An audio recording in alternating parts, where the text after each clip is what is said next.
Nesse vídeo, veremos a história das principais traduções da Bíblia, até chegar ao nosso idioma, o português.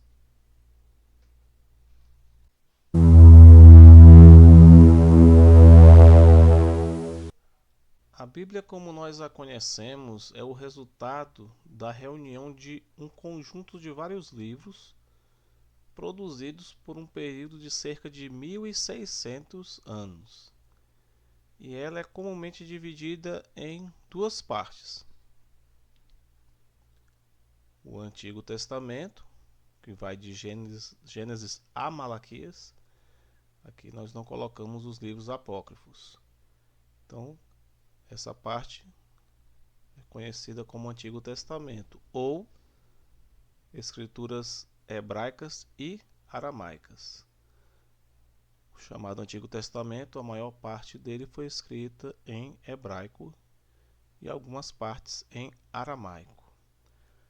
No caso, o aramaico é um idioma próximo do hebraico, parecido com o que o espanhol é do português, mas é só para termos um referencial, não quer dizer que seja a mesma proporção.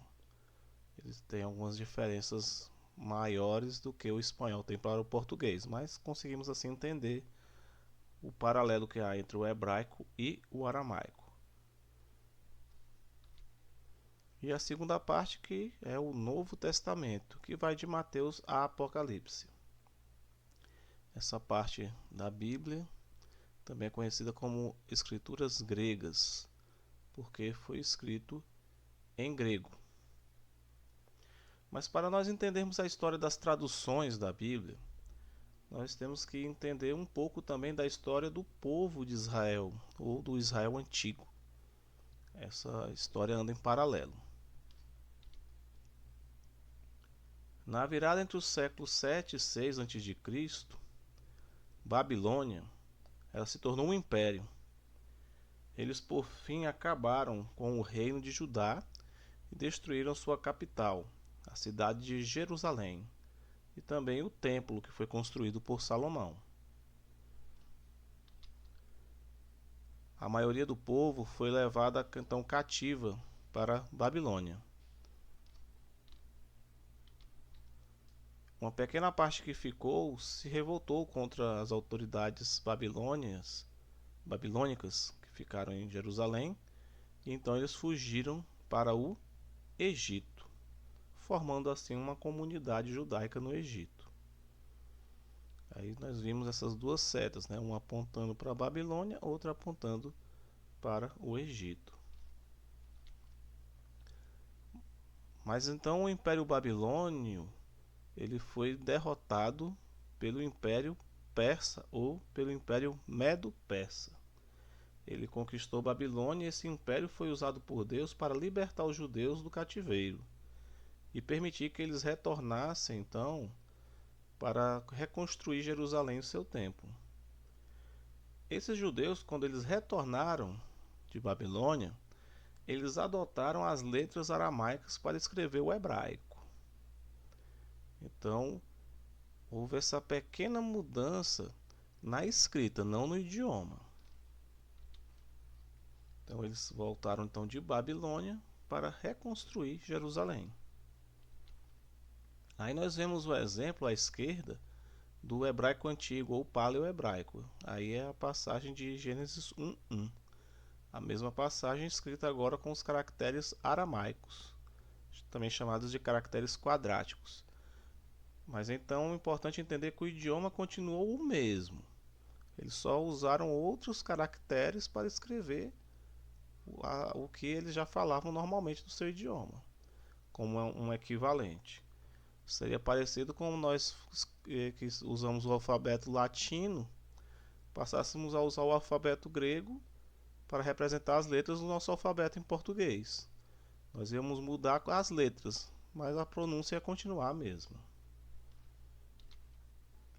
Em seguida, o Império Grego conquistou o Império Medo-Persa. Com o helenismo, o grego acabou se tornando um idioma internacional, parecido com o que o inglês é hoje. No domínio grego, então, nós vamos ter a primeira grande tradução da Bíblia. Vemos aí um fragmento, né, que é da Septuaginta grega. Os escritos hebraicos e aramaicos, que são conhecidos por Antigo Testamento, foram traduzidos assim para o grego. A Septuaginta, ela é de cerca de 250 a 100 a.C. Foi então a tradução do hebraico para o grego. E essa tradução ela influenciou traduções subsequentes, especialmente no cristianismo primitivo. O Império Grego ele foi então sobrepujado pelo Império Romano, mas a influência grega ela continuou na parte oriental do Império. Continua então sendo assim o grego o idioma internacional do Império na sua parte oriental. Sendo assim, os cristãos do primeiro século usaram a Septuaginta para levar o Evangelho de Jesus Cristo pelo território do Império Romano. E sendo assim, os livros e cartas que compõem a parte da Bíblia conhecida como Novo Testamento foi escrita em grego, no caso o grego koiné. Só que com o tempo o latim foi ganhando força e o grego foi perdendo força dentro do Império como uma língua franca do Império Romano. Assim, foi providenciada a Vulgata Latina, cerca de 382 a 405 depois de Cristo. Essa tradução foi feita por Jerônimo para o latim, baseada no hebraico e no grego.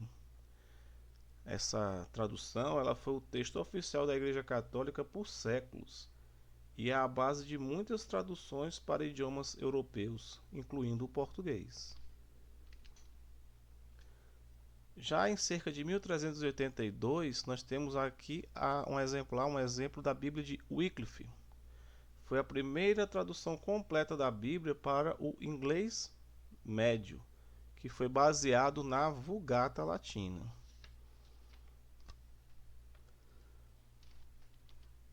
Aqui nós temos um exemplo de capa da Bíblia de Lutero, de cerca de 1522 a 1534. Ela foi uma tradução para o alemão, baseada nos textos originais hebraico e grego, e ela influenciou traduções reformistas. Só lembrando que quando falamos aqui textos originais, se refere ao idioma original, porque não existem originais da Bíblia, ou seja, os textos que foram produzidos pelo escritor em primeira mão. Nós temos as cópias, e as cópias, quando são usados os idiomas originais, então é usada essa expressão que foi feito do original. Aqui nós temos um exemplo já da Bíblia de Tyndale, cerca de 1526. Ela foi a primeira tradução do Novo Testamento para o inglês moderno a partir dos textos originais.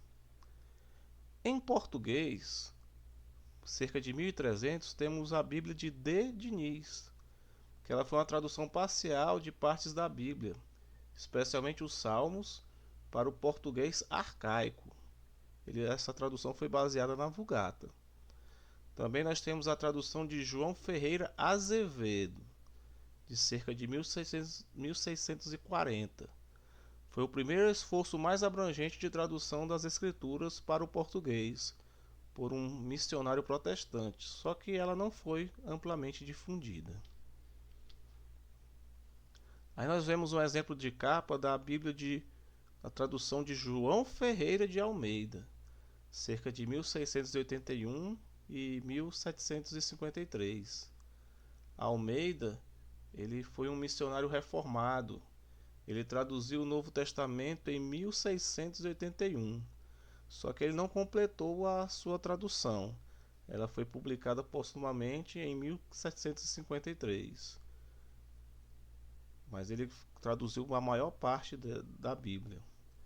Ela foi baseada nos textos originais hebraico, aramaico e grego. E ela se tornou a tradução protestante mais influente em língua portuguesa.